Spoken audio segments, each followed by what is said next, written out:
कांग्रेस अध्यक्ष सोनिया गांधी को ईडी के नोटिस के खिलाफ कांग्रेस ने सड़क पर उतरकर विरोध किया। दिल्ली से लेकर जयपुर तक कांग्रेस नेताओं ने विरोध प्रदर्शन किया। जयपुर में ईडी ऑफिस के सामने कांग्रेस प्रदेशाध्यक्ष गोविंद सिंह डोटासरा की अगुवाई में कार्यकर्ताओं ने धरना दिया। इसमें सभी मंत्री, विधायक और नेताओं सहित जयपुर के कार्यकर्ता शामिल हुए। ईडी ऑफिस के घेराव के दौरान आयोजित सभा में कांग्रेस नेताओं ने केंद्र सरकार को निशाने पर लिया। केंद्र की सरकार ये बहुत अच्छे तरीके से जानती है कि जनता की आवाज बनकर के मजबूत विपक्ष की भूमिका को अगर कोई निभा सकता है तो वो कांग्रेस पार्टी का कार्यकर्ता, कांग्रेस पार्टी का नेता और कांग्रेस पार्टी निभा सकती है। और लोकतंत्र में विपक्ष की आवाज को कुचलने का काम जो है वो केंद्र की सरकार कर रही है। उसे डराने का, धमकाने का, हर तरीके से परेशान करने का काम केंद्र की सरकार कर रही है। प्रधानमंत्री जी, ये लोकतंत्र ही है, ये कांग्रेस की लोकतंत्र की ताकत ही है कि आज आप प्रधानमंत्री की सीट पर बैठे हुए हैं।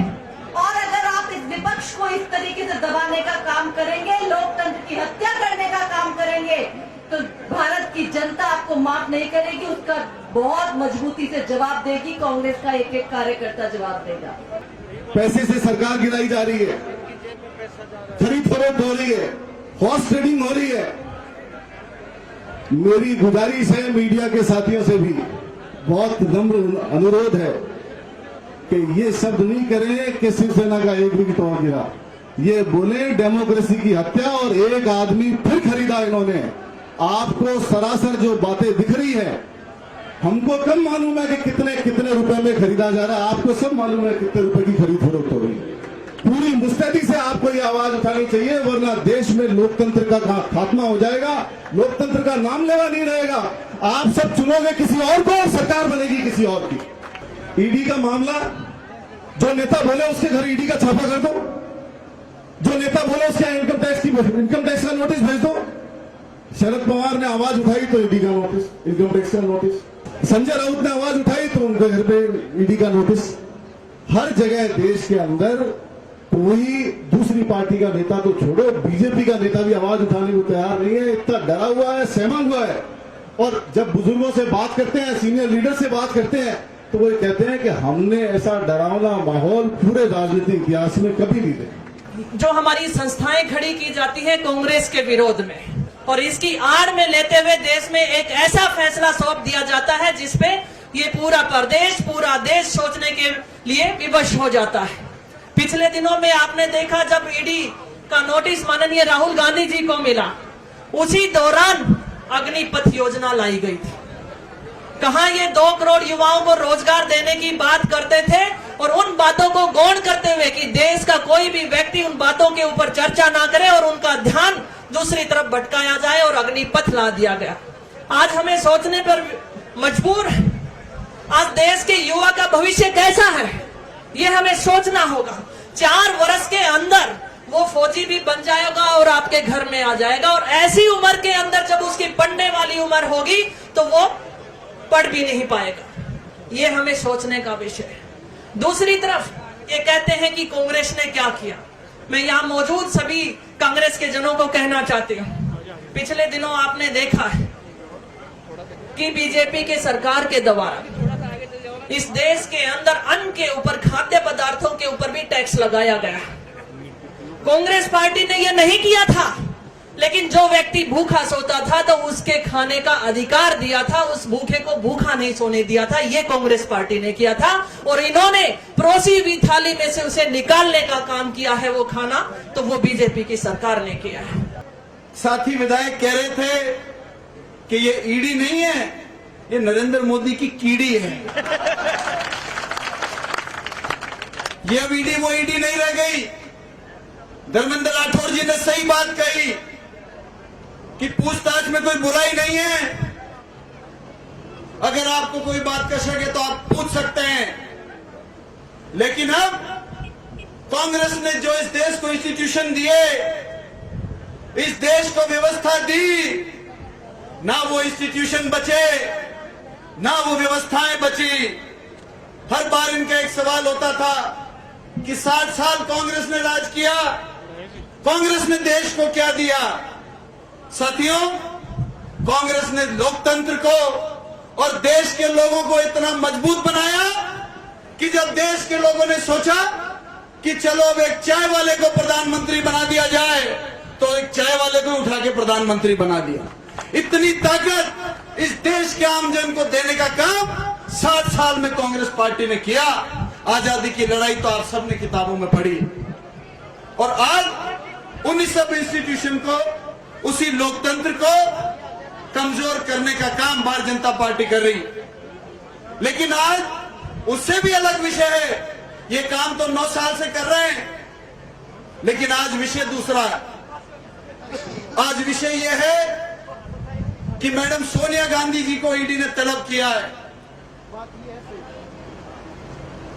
और बार बार ईडी क्यों मैडम प्रियंका जी को ही तलब करती है, क्यों श्री राहुल गांधी जी को ही तलब करती है, क्यों मैडम सोनिया गांधी जी को ही तलब करती है?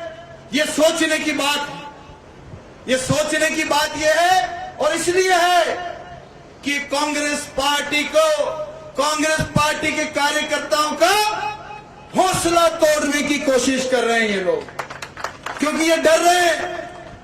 ये डर रहे हैं कि हम लोगों ने 8 साल हो गए राज करते हुए, तानाशाही करते हुए, आरबीआई को मिट्टी में मिला दिया, देश की जीडीपी को मिट्टी में मिला दिया, देश के व्यापारियों को मिट्टी में मिला दिया, किसान खड़े हो गए, और अगर फिर से ये कांग्रेस पार्टी के वर्कर अगर खड़े हो गए, तो जैसे किसानों ने हमारे से कान पकड़वा दिए ना, वैसे अगर इस देश में दूसरी कोई ताकत है जो नरेंद्र मोदी और अमित शाह से उनके कान पकड़वा सकती है, तो वो कांग्रेस पार्टी की हर पंचायत में, हर गांव में बैठा हुआ वर्कर है। ये आपसे डर रहे हैं, उसलिए ये आपके नेता पर वार कर रहे हैं। और खड़ी नहीं है बहुत जल्दी। हमारी इस एकता और अखंडता के कारण नरेंद्र मोदी जी आपको भी हम एक न एक दिन ठिकाने लगा देंगे। ये ताकत दिखा रही है कांग्रेस पार्टी। आज बड़ी ताकत में पूरे देश के कोने कोने में प्रदेश कांग्रेस कमेटी के नेतृत्व में और देश के नेतृत्व में ईडी के सामने हमारा सबका धरना हो रहा है। मैं इस मौके पे ये बात कह सकता हूं कि मोदी जी और अमित शाह ये कर तो बैठे हैं, लेकिन करने के बाद में बहुत पछता रहे हैं। और मैं कह सकता हूं हम सबको यह आह्वान करना चाहिए कि कांग्रेस पार्टी के हम नेता अगर चोर और बेईमान हैं, इतने दिन तक क्यों पूछ रहे हो हमको? तो आप जेल में डालो। वो जेल भी हमने बनाई है, तुम्हारे बाप ने भी बनाई है जेल। हम जेल में जाने के लिए तैयार हैं।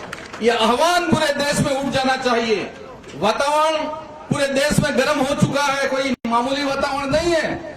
हमारे सबके सामने एक बहुत बड़ी चुनौती है।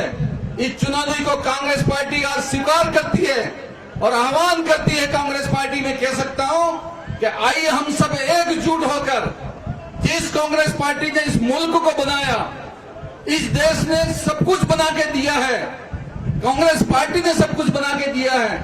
इस देश के अंदर कांग्रेस पार्टी किसी कीमत में कमजोर नहीं हो सकती है। लोगों को पता चलना चाहिए कांग्रेस के कार्यकर्ता को लड़ना भी आता है, मरना भी आता है, मारना भी आता है। ये ध्यान रखना। ऐसे नहीं होता हम एक दूसरे को सिर्फ ये ब्लेम करते रहे, उसने ऐसा कर दिया, उसने ऐसा कर दिया। आप अभी मैं जगदीश जहांगीर जी से बात कर रहा था। मोदी कितना होशियार आदमी है, कितना चालाक आदमी है।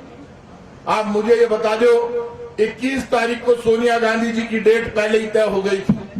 वो बीमार थी, उन्होंने समय मांगा था, और आज के सिर्फ 5 दिन पहले नरेंद्र मोदी जी ने अटल बिहारी वाजपेयी जी को पीछे छोड़ दिया, नेहरू जी को पीछे छोड़ दिया, इंदिरा गांधी, राजीव गांधी जी को पीछे छोड़ दिया, नरसिंह राव जी को पीछे छोड़ दिया, अडवाणी जी को पीछे छोड़ दिया। देश में नंबर 1 प्रधानमंत्री है जिसने आटे पर टैक्स लगाया। इतिहास कभी माफ नहीं करेगा, आप ध्यान रखें। पहला प्रधानमंत्री। आप मुझे बता दो, अटल जी प्रधानमंत्री बने, मोरारजी देसाई प्रधानमंत्री बने, नरसिंह राव प्रधानमंत्री बने, आटे पर किसी ने टैक्स नहीं लगाया। आटे पर टैक्स लग गया है। और तय कर लेना, दुनिया में सबसे बड़ा धर्म है प्यासे को पानी पिलाना और भूखे को रोटी खिलाना। मैं ये मानता हूं मोदी जी आपने बहुत बड़ा काम कर दिया। सोशल मीडिया पर आपके चमचे लिखते हैं रोटी नहीं खाएंगे, पानी नहीं पिएंगे तो जरा बाप की सौगंधे की फोटो लगा ले परमानेंट लगा। एक जने ने लिखा बहन बेटी की इज्जत खतरे में पड़ जाएगी। मैंने उसको फोन करके कहा थारी खटे खतरा में, मन बता मैं आ रही हूं बेटे। वो भाई साहब मैंने तो क्या आगे से आया था इसलिए लिख के भेज दिया। तो श्यामनगर में रहता था, मेरे को बड़ा गुस्सा आया। मैं यार सिविल लाइन से तो एमएलए में हूं, तू बता खटे खतरों है थारी माँ बहन बेटी का, मैं आ रही हूं बेटे। कौन मार रही है? ये जो चमचों की फौज खड़ी हुई है, वो फौज क्या कह रही है? आटे पर टैक्स लेंगे, दाल चावल पर टैक्स लेंगे, गांव में छाछ गोविंद सिंह जी के घर से फ्री में बंटती होगी, लेकिन मोदी जी अब आप छाछ पर भी टैक्स लेोगे। इतना बड़ा पाप आप कर रहे हो। छाछ पर टैक्स लगता है? छाछ तो गांव में फ्री में बंटती है। मेरे यहाँ छाछ बनती है तो सबके बटेगी, इनके बटे बनेगी तो ये सबके बटेगी। कोई भी छाछ पर टैक्स नहीं लेता, लेकिन छाछ पर टैक्स लग गया। और आज मैं आपसे कह रहा हूं, सोनिया गांधी जी को इन्होंने बुलाया आईडी में। ये गारंटी से कह रहा हूं, ना तो सोनिया जी का कुछ बिगाड़ सकते हैं ना राहुल गांधी जी का। सोनिया जी और राहुल गांधी जी की आड़ में हिंदुस्तान की जनता में हर बार खंजर मारने की ये कोशिश करते हैं, बार बार कोशिश करते हैं कि लोकसभा में देश में कांग्रेस जब सोनिया गांधी ईडी में जाए तो उस दिन मनमानी करो। लोकसभा चल रही है और अभी बीच में राजस्थान में तगड़ा काम हो गया। अभी मेरे को कल मनोज मुद्गल हमारा ब्लॉक अध्यक्ष मेरे घर पे आया, लड़ने लग गया। ये क्या तरीका है, ये क्या बात हो गई, कावड़ पर रोक लगा दी, आप कैसे कर सकते हो? मैं सुनता रहा, मैं जो था वीडियो बना, वो वीडियो बनाने लग गया। मैंने कहा वीडियो में कावड़ पर रोक नहीं है, चाहे बीजेपी हो, कांग्रेस हो, सपा हो, बसपा हो, भोलेनाथ की कावड़ पर हिंदुस्तान में कोई रोक नहीं लगा सकता। मैं आपको गारंटी से कह रहा हूं। किसमें दम है? कौन कांग्रेस, कौन बीजेपी? महादेव सबसे बड़े हैं, कोई रोक लगा ही नहीं सकता। मैंने पुलिस अधिकारियों से कहा, उन्होंने कहा मां बाप की सौगंध, मैं तो बोलिया ही को नहीं रोक लगा बंद। मुख्यमंत्री अशोक गहलोत जी ने नहीं बोला, गोविंद सिंह डोटासरा ने नहीं बोला, एक भी मिनिस्टर ने नहीं बोला। कावड़ पर रोक हम क्यों लोग आएंगे? हम तो खुद भोलेनाथ के जल चढ़ाते हैं।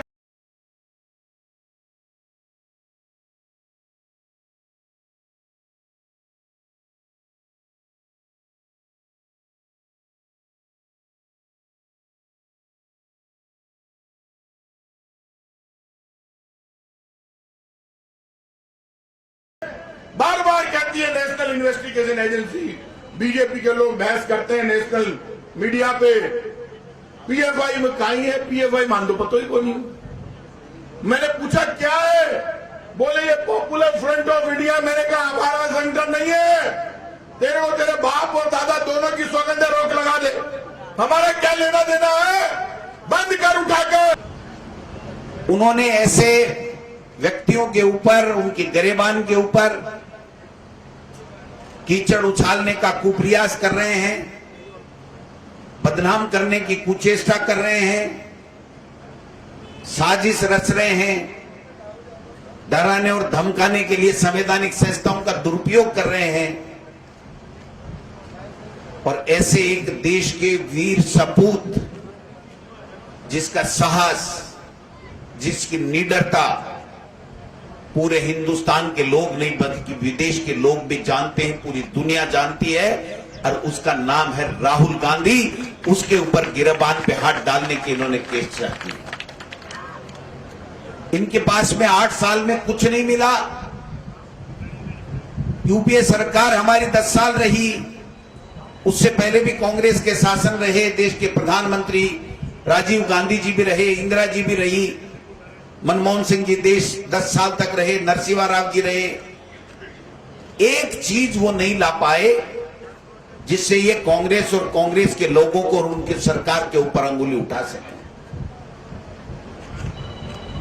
ले दे के उनके पास में एक चीज मिली जिसमें कहीं कोई दम नहीं इनकी बात में, इनके आरोप में, नेशनल हेराल्ड। नेशनल हेराल्ड के ऊपर सवाल उठाने का मतलब उन देश के करोड़ों लोगों, सैकड़ों लोगों, लाखों लोगों जिन्होंने इस देश की आजादी के लिए अपना सर्वोच्च न्यौछावर किया, उनके योगदान के ऊपर अंगुली उठाना है, ये कोई देश के तमाम लोग जानते हैं। मैं कहना चाहता हूं कि आप बार बार बदनाम करके यूपीए सरकार को आपने सत्ता से हटा दिया। एक आलपिन की नोक टिके जितना कोई कुछ साबित कर पाए, आप कोई भ्रष्टाचार साबित कर पाए, कोई गलती साबित कर पाए। और मैं दावे के साथ कह सकता हूं कि इस नेशनल हेराल्ड के मुद्दे के ऊपर आप हमारे नेताओं का, कांग्रेस के नेताओं का बाल बांका नहीं कर सकते। आप में जितनी ताकत है, इनको तो जो मुद्दे इन्होंने उठा करके देश में शासन काबिज किया, उन मुद्दों को अब जब सवाल पूछने का समय आ गया, सही कह रहे थे प्रताप सिंह जी और लालचंद कटारिया जी कि जब मुद्दों की बात आती है तो उसके बाद में इनका षड्यंत्र पहले से पैकेज तैयार रहता है और उस पैकेज को आगे कर देते हैं। आपने देखा आज का दिन कैसे चुना सोनिया जी को देने के लिए, इसके पीछे भी षड्यंत्र है। उनको लगा पूरे देश में आक्रोश होगा, कांग्रेस के कार्यकर्ता सड़कों पे आएंगे, प्रदर्शन करेंगे, लेकिन आज का दिन इसलिए चुना कि जो उनका गोदी मीडिया है वो राष्ट्रपति के चुनाव का परिणाम और उसकी न्यूज दिखाए। सोनिया गांधी जी के खिलाफ जो आप षड्यंत्र कर रहे हो, उसके लिए जो कांग्रेस के कार्यकर्ता आक्रोशित होकर के प्रदर्शन कर रहे हैं, उसको नेशनल मीडिया दिखाए नहीं। ये षड्यंत्र उन्होंने किया है। आज से पहले देश के राष्ट्रपति बने नहीं क्या? भारतीय जनता पार्टी और आरएसएस के लोग ये कह रहे हैं कि हम जश्न मनाएंगे राष्ट्रपति बनने का। देश का सर्वोच्च पद होता है राष्ट्रपति का पद, और देश का सर्वोच्च राष्ट्रपति के पद की कोई पार्टी नहीं होती है।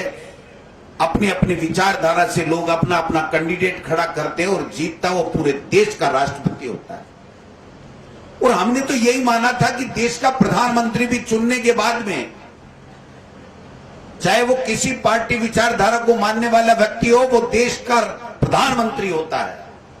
लेकिन दुर्भाग्य है हमारा कि ऐसे लोग सत्ता में आ गए और ऐसे पार्टी के प्रधानमंत्री बन गए जो कहते हैं कि मैं तो केवल भाजपा का हूं, और भाजपा में भी जो मेरे खिलाफ बोलता है या मेरी बात से नाइंसाफी रखता है, मैं उसका भी प्रधानमंत्री नहीं हूं। कांग्रेस तो कहीं दूर दूर उनकी नजर में नहीं आ रही। अगर आपको हमारी यह वीडियो पसंद आई हो तो लाइक, शेयर एंड सब्सक्राइब जरूर करें और बेल आइकन को दबाना ना भूलें, ताकि आपको आपके इलाके और प्रदेश की खबरें सबसे पहले मिले।